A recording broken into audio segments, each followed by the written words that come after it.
ዱንያ ትንሽ ናት ብለው ከስራ ግን አልቦዘኑም እንዳትረሱ እቺ ዱንያ እኮ ትንሽ ናት ብለው አንዳንዱ እስከ 5 ሰዓት ተኝቶ ያለበትን ችግር የራሱን ችግር ወደ ሌላ ችግር ማምጣት ይፈልጋል እሳቸው ከስራ አልቦዘኑም ከልጅነታቸው ጀምሮ ስራ ላይ ችግር አልነበረባቸው ምክንያቱም አላህ ወላ ተንሳ ነሲበከ ሚነ ዱንያ የዱንያ ድርሻችሁንም እንዳትተው ነው ያለው አላህ እንዳትረሳ ነው ያለው ሰው መጣሩ ዘዴ መፍጠሩ ለመስራት የተለያየ ቴክኖሎጂ መጠቀሙ ኮምፒውተር ላይ የተቀመጠ በደንብ አድርጌ እንዴት አድርጌ ነው ሀብታም ሆኖ ብሎ ዘዴ መፍጠሩ ይሄ እኮ ትልቅነት ነው ትንሽነት እጅ መዘርጋት ነው እንጂ የምትሰራው ስራ አዲስ ቴክኒክ አውጥቼ በአላህ እገዛ ትልቅ መሆን አለብኝ ሀብታም መሆን አለብኝ ቢል ችግር የለውም ግን በአላህ እገዛ ለገንዘብማ ቃሩንም ሰጦትም የተናገረው ቆሻሻ ንግግር ነበረ እኔ ይሄን ገንዘብ እኮ አላህ የሰጠኝ ስለሚገባኝ ነው አለ ይሄን ገንዘብ የሰጠኝ አንዳንዱም ይናገራል እኔ የሁሉ ገንዘብ እኮ እንዴት እንዳመጣት እኔና አላህ ነው የምናቆም ይላል በቴክኒኬ በብልሃቴ በዘዴ ይላል አረባክተው ካንተ የበለጡ ይሄን ያሉ ሰዎች ነበሩ ከነ ገንዘባቸው እስኪው መልቂያማ እንዲሰምጡ አላህ አድርጓቸው በቴክኒክ የሚባል የለም ሁሉም ነገር ያለው ላ ሐውለ ወላ ቁወተ ኢላ ቢላህ ብልሃትም ኃይልም ያለው በአላህ ብቻ ነው ባንተ ቴክኒክ ቢሊየነር መሆን አትችልም ባንተ ማስተር ደግሞ ባንተ ትልቅ መሆን ደግሞ ከወፍጭ ቤት ላትወጣ ትችላለህ ጤፍ ተሸከም ሊልህ ይችላል በአላህ ነው ያለው ስለዚህ ሐላል ከስብ ላይ ልዩ ጉጉት ማድረግ ያስፈልጋል ልክ ዑለሞች እንዳሉት ሐላልን ከስብ የሚበላን ሰው ከምንም በላይ በራሱ ላይ መረጋጋት አላህ ይሰጠዋል ያኒ ጦማኒነት ሰኪነቱል ቀልብ አላህ ይሰጠዋል ይረጋጋል ሁሌ የተረጋጋ ሰው ነው ከዛ በላይ ደግሞ ሐላልን የሚበላ ሰው ልቡ ለስላሳ ነው በሰው ችግር ይጨነቃል በሰው ሞት ያዝናል በሰው ህመም የሆነ ጥረት ያደርጋል በቃ ለሰዎች ይጨነቃል ድርቅና የለውም ከምንም በላይ ደግሞ ሐላልን የሚከስብ ሰው ዱዓውን አላህ ይቀበለዋል በኖርነው ቁጥር የተለያየ ሐጃዎች ይመጣሉ በእነዛ ሐጃዎች ዱዓ ይፈልጋል ያለ ዱዓ የሚፈታ ነገር የለም ዱዓውን አላህ ሙስተጃብ ያደርግለታል የዚህ አይነት የሚንቀሳቀሱ በላባቸው የሚበሉ ሰዎች ምን ጊዜ በዚህ ምድር ላይ ቀና ብለው መሄድ ያለባቸው እነዚህ ሰዎች ናቸው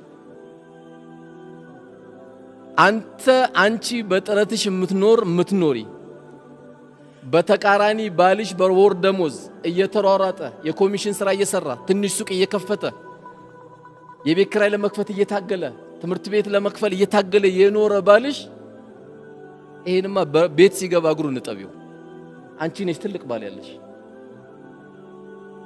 ከዚህ የበለጠም ዱንያ ላይ ትልቅ ሰው የለም ሐላሉን እየከሰበ ዳቦ ይዞ የሚመጣ ባል ሐላሉን እየከሰበ ዳቦ ይዞ የሚመጣ አባት ሐላሉን እየከሰበ ቤተሰቦችን የሚመራ ወንድሜ አንተ ትልቅ ሰው ነህ ትንሽ ሆንክ እንዳይመስልህ ተሯሯጥ አብሽር ቀና ብለህ ትሄዳለህ ጂ+2 ባታወርሳቸው እስልምናን ታወርሳቸዋለህ ሐላል ታወርሳቸዋለህ አባትህ እኮ ታጋይ ነበር ትባላለህ ሐላልን ለመፈለግ አባት እንዴት ታጋይ ነበር ትባላለህ የዛንም ሲቀማ እዚህም ሲያስለቅስ የነበረ ደግሞ ዝምበል የህዝብ ገንዘብ በልቶ አባትህ ትባላለህ እናቋለን እኮ አባትህ የሆነ ጊዜ ከሆነ ሰው ስትጣላ ትሸማቀቃለህ አባትን አላቆምና ነው ስንት ሰው አስለቅሶ ይሄን ገንዘብ እንዳመጣው ትባላለህ አባትም ከአላህ ጋር ተጋጭቶ ነው ሄዶ በሚያሳዝነው መልኩ አባትም የሰው ሐቅ ይዘው ነው ደም ይሄድ ስለዚህ ታግለን የምንኖር ሰዎች እየተፍጨረጨርክ የምትኖር ሰው አንተ ሁሌ እኮ ፊትህ ኑር ነው ቀልብህ ኑር ነው ሁሌ ደስተኛ ነህ ያለበትን ጸጋ እንዳትረሳ ያንተ ቤት ወጥ ነው የሚጣፍጠው ያንተ ቤት ምግብ ነው የሚጣፍጠው ንግራ ገባኝ እንደው አልብቃቃለኝ እኮ እንደው ያው አንዳንዱ ሲጠየቅ እንዴት ነው የምንኖረው እኔ እንዴት እንደምኖር ማላውቀው አንዳንዱ ባስማት ነው ይላል አንዳንዱ በረህመቱ ነው ይላል አንዳንዱ ደግሞ እኔ አላውቀውም والله ይላል በቃ ደሞዙ 14000 ብር ነው፣ የቤት ኪራይ 20000 ብር ነው የሚከፍለው። እንዴት ነው የኖረው ታዲያ? በረህመቱ ነው የኖረው። ብዙ አይነት ኑሮ ያላለ ወላሂ አንተ ትልቅ ሰው ነህ። የማንም እንባ ያልገባብን ህይወት የምትኖር ከሆነ ቀና ብለህ ትሄዳለህ። የሰው ቤት ለቅሶ ቤት ስትሄድ ቀና ብለህ ትሄዳለህ። ምንም የምትሸማቀቀው ነገር የለማ፣ ውስጥ ምንም ነገር የለም። ያስለቀስከው ሰው የለም። የሚያገላምጥ ደሞ መጣ የሌባ አትባልም። አንተ ጥረነዋ የምትኖረው የቻልካትን ያክል እየሞከርክ ነው ያለው። እዛ ስትሄድ እዚህ ጋር ዳቦ ቤት ስትከፍት እምቢ ሲልህ፣ ስጋ ቤት ስታደርገው እምቢ ሲልህ፣ ኪዮስክ ስታደርገው እንዴት ያምራል! ይሄ ህይወት ማለት እኮ ይሄ ነው። ገንዘቡም አይጣፍጥም እንጂ እንዲህ ካልሆነ አሜሪካን ግቢ የደከምከው ገንዘብና ከአሜሪካ የተላከልህ ገንዘብ እኮ አንድ አይደለም። ከአሜሪካማ ሲላክልህ ኡማውን ሁሉ ነው መጋበዝ የምትፈልገው። ምን ልጋብዝ ትለዋለህ? ጥብሲኑ ልቅቅል ይሁን ልትለዋለህ። አሜሪካን ግቢ ሄደ ጥረት አድርገ የደከምካት ሳንቲም ግን ትቋጥራታለህ። ቆይ እስቲ ይሄ ለእንትን ይሆናል ትላለህ። ይሄ ለእንትን ይሆናል። ልክ ደሞዝ ሲመጣ መድበከው የለም ገና 25 ላይ አይደለም ምን መድበው ለቤት ኪራይ፣ ለትምህርት፣ ለወተት ምናምን ብለህ ስላልደከምክበትና የደከምክበት ገንዘብ አንድ አይደለም። ስለዚህ ሐላል ከስብ ላይ የሆኑ አካሎች ስለቆሸሹ እንዳትቆሸሽ፣ የሆኑ አካሎች ኪሳቸውን ስላሳበጡ አንተ አይመለከትህም። አንተ ግን ትልቁን አንቺም የዚህ አይነት ባል የሰጠሽ የዚህ አይነት ወንድም የሰጠሽ ሴት ታድለሻል። የጓደኛሽን ባሏ የገዛላት መኪና እንዳታይ፣ እሱና አላህ ነው የሚያውቁት። ያንቺ ከመኪና በላይ ባልሽ ትኩስ ዳቦ ይዞልሽ መጥቶልሻል። ያሐላል አብሽር ባለቤቴ በይው። የዱንያን ረሃብ እንችለዋለን፣ የአኺራን እሳት ግን አንችለውም በይው። አብሽሪው። ዛሬ ብንቸገር ነገ ኢንሻአላህ ደግሞ እናገኘዋለን። አብሽር ባለቤቴ በይው። የዚህ አይነት ባል አላህ ሰጥቶሽ ነው ደግሞ። አረ ምን ቺስታ ነው የምትለው?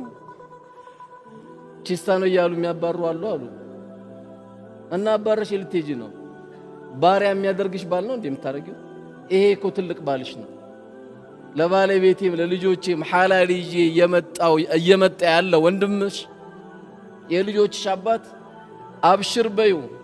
ባንቺ አብሽር፣ በቤቱ ሰኪና፣ በቤቱ ፍቅር አላህ የሚገርም ያላሰብነው ነገር ይመጣል። ደግሞ ይመጣል። ለምን ደሞ አይመጣው? ዱንያ ትመጣለች እኮ ግን ሰብር ያስፈልጋል። ሰው መቼም አልሰብርም ካለ እኮ በትንሿ ነገር ይወርቃል። እንኳን ያለ በትንሽ አላያችሁም? አንዳንዴ መኪና ዘጋብኝ ተብለው ሁለት ሾፌሮች ሲጣሉ 30 መጣብ ያላቸው ነው የሚመስሉት። እስቲ ውረድ፣ ልብ ካለ ውረድ፣ አንተ ምን ውረድ ይባባላሉ። እነዚህ ሰዎች ስትጠጋ ተዋውቃላችሁ ብትላችሁ ኧረ ወላሂ አላቆም ነው የሚሉ። ዘጋብኝ ብሎ ለሰከንድ ሰብር አጥቶ ሰው ሲደባደብ ታይዋል። በዚህ ምክንያት እኮ ሰበር ዜና ተብሎ እኮ ቀርቧል እኮ። ለደቂቃ ስለዘጋበት ሽጉጥ አጥቶ ገለዋል። ለደቂቃ ሰብር አጥቶ ማለት እንደው የሚገርም የሰው ልጅ እኮ ባህሪያችን። ስለዚህ ሐላል ላይ ያለን ወንድሞች ቀናበል፣ ቀናበይ፣ ቤትሽ በሐላል የተሞላ እህቴ ቀናበይ። ተዳሪሽ ያማረው ያንቺ ነው። ልጆችሽ ቀና ብለው ነው የሚያድጉት። ይሄንን ነው በጣም ማሰብ ያለብን። ለምን ሁላችንም ጭንቀታችን ሐሳባችን ሁሉ ዱንያ ዱንያ ዱንያ ብቻ ስለሆነ ሐምና ገም ጧትና ማታ ጭንቀታችን ይሄ ስለሆነ ማሰቡ መጣሩ ጥሩ ቢሆንም መጠንቀቅ ግን ያለብን ለዚህች ዓላማ አልተፈጠርንም። አንድ ሰው በምድር ላይ አለ የሚባል ዱንያ ቢኖረው ሰክሰስ ሆነ አይባልም። ይሄ ልጅ እኮ በዱንያ የተሳካለት ነው ተብሎ አይታለም። አንድ ሰው ተሳካለት ያለው አላህ ነግሮናል። ፈመን ዙሕዚያ አኒ ናሪ ወኡድኺለ አልጀነ ፈቀድ ፋዝ። ከእሳት አላህ የጠበቀው ሰው ጀነትን አላህ የወፈቀው ሰው ስኬታማ ማለት እሱ ሰው ነው አለ አላህ። ስኬታማ የሚባለው ይሄ ሰው ነው አለ እንጂ ዱንያ ትልቅ ስለያዘ ተሳካለት አይልም።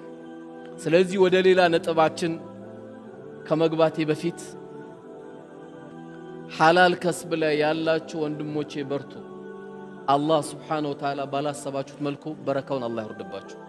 ትልቁ ነገር በረካ ነው። አላህ በረካውን ያወርድባችሁ። ጥረታችሁን ቀጥሉ፣ የቻላችሁትን ቀጥሉ። አላህ ያለው ጊዜ ይሳካል። ካልተሳካም ለዛኛው አገር አስቀምጦልህ ነው። ውስጥ ሳያዝን ቤትን እየጠበክ የቻልከውን ያክል እያደረክ ነው መሄድ ካንተ የሚጠበቅብህ። እንግዲህ ሌላው በዚሁ ነጥብ የምናነሳው ሁለተኛው ነጥባችን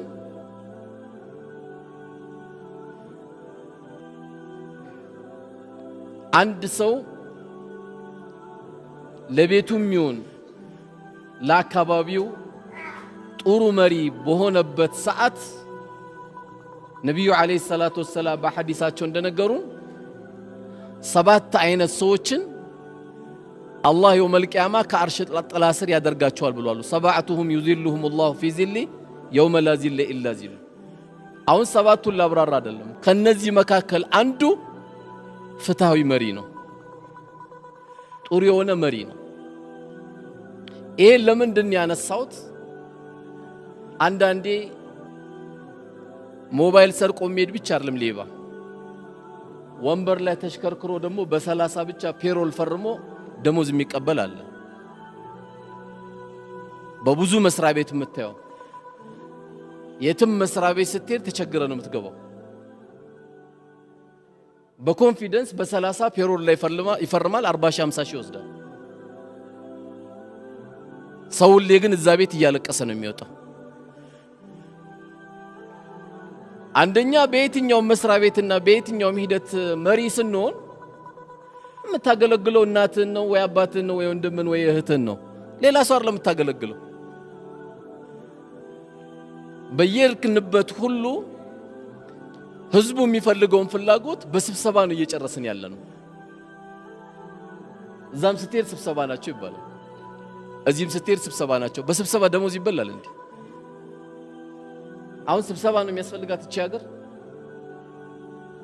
አንድ አሮጊት አንድ ጉዳይ ለመጨረስ 15 ቀን ትመላለሳለች። ይሄ በላ አይደለም? አሮጊት ቤቷ ድረስ ነው እንጂ ሐጃዋ መውጣት ያለበት። እነ ዑመር ኢብኑ አልኸጣብ መሪ በሆኑበት ጊዜ ደግሞ ስናይ ከኩራት የራቁ ማታ ማታ የሚጠብቁ ምጥ ያዛት ሴት ድንገት የውመል ቂያማ አላህ ፊት እንዳጠይቀኝ ብሎ ማታ ማታ የሚከታተሉ አስቤዛ የሌላቸውን ከመጋዘን ሄደው ዑመር ኢብኑ አልኸጣብ አስቤዛ ይዘው ራሳቸው ዱቄት ተሸክመው የሚያመጡ የእውነትን አመራር ያሳዩ። እንኳን ፔሮል ላይ ሊፈርሙ ይቅርና ደሞዛቸው ላይ ፔሮል ላይ ሊፈርሙ ይቅርና ልብሳቸው ላይ ጨርቅ በጨርቅ ላይ ደግሞ ሰውነታቸውን ሸፍኖታል። ዑመር ኢብኑ አልኸጣብ ተመሪዎቹ እስኪደነግጡ ድረስ ፍራሻቸው ሲነሱ የኬሻ ምልክት ደግሞ ይታይባቸው ነበረ ከንቀልፋቸው። ዛሬ ማስተር ያዘ ተብሎ ይመደባል። ሲያናግሩት በጥቁር ወንበር ላይ ይሽከረከራል። ምን እንደሰራ ማታ ከአላህ ጋር ቢተሳሰብ እዳን ያለበት እንኳን የሰራው ሊኖረው ይቀርና ገና ያልጀመረው ብዙ ስራ ይኖርበታል። ስለዚህ በየትኛውም አጋጣሚ እዚህም የተሰበሰብነው ይህን ፕሮግራም እንከታተል ዓለም ላይ ያለ ሰው ለሰዎች መሪ በምንሆንበት ጊዜ ሐጃቸውን እኮ ሄደ ነው መጨረስ ያለበት። ለዚህ ነው እኮ እንኳን ይሄ አይደለም አንድ ሰለፍ አንድ ምስኪን አንኳክቶ ቤቱ ገንዘብ ርቦኛል ተቸግሬያለሁ ብሎ ረዳው። ጠየቀው። ሲጠይቀው በደንብ አድርጎ ሰጠው። ከዛ በጣም ስቅስቅ ብሎ አለቀሰ። ሚስቱ ደነገጠችና እንዴ ሳታስብ ሰጠውና አይደል ያለቀስከው አለችው። ሳታስብ ሂሳብ ሳሰራ አይደል ገንዘቡ ሰጠ ያለቀስከው አለች። አረ ወላሂ አይደለም ማለት አዳምና ስለቀሰ ከሰጠ በኋላ አለች። አይ ሄጄ መስጠት ሲገባኝ ወንድሜ እስኪጠይቀኝ በመጠበቄ ነው አለ። የወንድሜን ችግር ሄጄ መሸፈን ሲገባኝ እያንኳኳ መጠየቅ ሲገባኝ ቤቴ ድረስ መጥቶ እስኪያንኳኳ በመጠበቄ ለዚህ ነው ያለቀስኩት። ስለዚህ መሪ በምንሆንበት ጊዜ ገና ስራ አልተጀመረም። እቺ ሀገር ገና ብዙ ስራ ይጠብቃታል። እኛ እንጂ ያልተለወጥነው እቺ ሀገር ወዴት እየሄደች ነው? ምን እቺ ሀገር ምርጥ ሀገር ናት እኮ። እኛ ነው ምርጥ ያልሆነ። ዝናቧ ምን ያህል ያምራል፣ ፀሐይዋ እንዴት ያምራል። ሰው ለረፍት ኢትዮጵያ እየመጣ አይደል? አሜሪካን ተቃጠልኩ፣ ሳውዲ ላይ ተቃጠልኩ እያለ ኬክ የሆነ አየር ነው ያለን። ምን ችግር አለ?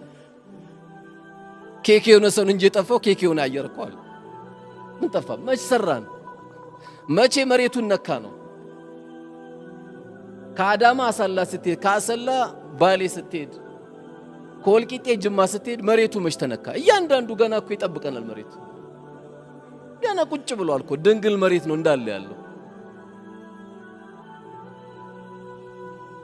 ስለዚህ በየትኛውም አቅጣጫ መሪ ስትሆን ከቤተሰብ ጀምሮ ፍትሃዊ ነው መሆን ያለብህ። ቤት ፍትሃዊ ስትሆን መስሪያ ቤትም ፍትሃዊ ነው የምትሆነው። ሳትሰራ እንዳትበላ። አይኔ የሚቆጣጠረኝ የለም ካልክ አላህ ይቆጣጠራል። ቀድም የተባለውን ገንዘብ አንተም ዝም ብለህ እንዳትበላ። ባልሰራው ላይ ፔሮል ላይ እንዳትፈርም። ስራህን በደንብ እንደውም ጨምረህ ነው መስራት ያለብህ። በእኔ የተነሳ አንድ ሽማግሌ አንድ አሮጊትን ያለውበት መስሪያ ቤት መድከም የለበትም ነው ማለት ያለብህ። የትኛውም ሰው ይሁን እያንዳንዱ ጎረቤቶቻችን፣ ሰፈሮቻችን ያሉ ወንድሞቼና እህቶቼ አንድ እናት አካባቢ ላይ ስትخدማት ጡት ባታጠባህም አንተን በአይን ግን አሳድጋለች። ልጄ ደህና ዋልክልኝ እያለች ነበር። እቺን ሴትዮ ነው እኮ የምትخدመው። ቁጭ ብለን ወንበር ላይ የምንሽከረከር ከሆነ ምን አይነት ዲግሪ ነው ያስከው? ምን አይነት ማስተር ነው ያስከው? ነብዩ አለይሂ ሰላቱ ወሰለም የተኙበት እኮ ጊዜ የለም። ቁሚ ለይለ ኢላ ቀሊላ ነው የተባሉት። ሌሊቱን ቁም ትንሽ ተኛ ነው የተባሉት። እነ ዑመር ኢብኑ አብዱል አዚዝ ዳህ እስኪጠፋ ድረስ ዓለምን መርተውታል። አንበሳና በግ አብረው እስኪኗኗሩ ድረስ መርተውታል። እኛም ትንሽ ቦታ ዛሬ ትንሽ የሚባል የለም። ከቀበሌ ጀምሮ ያለ ሰው ዝም ብለህ ደሞዝ አትብላ፣ አይጣፍጥም ምግቡ። አንተ ያልጣፈጠ ድንገት ባለቤት ጋር የምትጣላው ጨው ለምን አልጨመርሽም ወጡ ላይ ትላለህ። መጀመሪያ ስራ ላይ ጨው ስለሌለው ስራ ላይ ጨው ስለሌለው ለዛ ነው ወጡ ያልጣፈጠ። የማይገባን ደሞዝ ወስደነዋ ሰው خدመ ሸኝተ ቢሆን ደግሞ ወጡ እንዴት ይጣፍጣል መሰለ። የሐላል ብር ሁሌም ጣፋጭ ነው። ለዚህ ነው ኢማሙ ሻፊ አንድ ቤት ገብተው ያልተለመደ ምግብ በደንብ አበላል በሉ። ሲበሉ የጋበዛቸው ሰውዬ በጣም ደነገጠና እንዴ ይሄን ነገር መጠየቅ አለብኛል።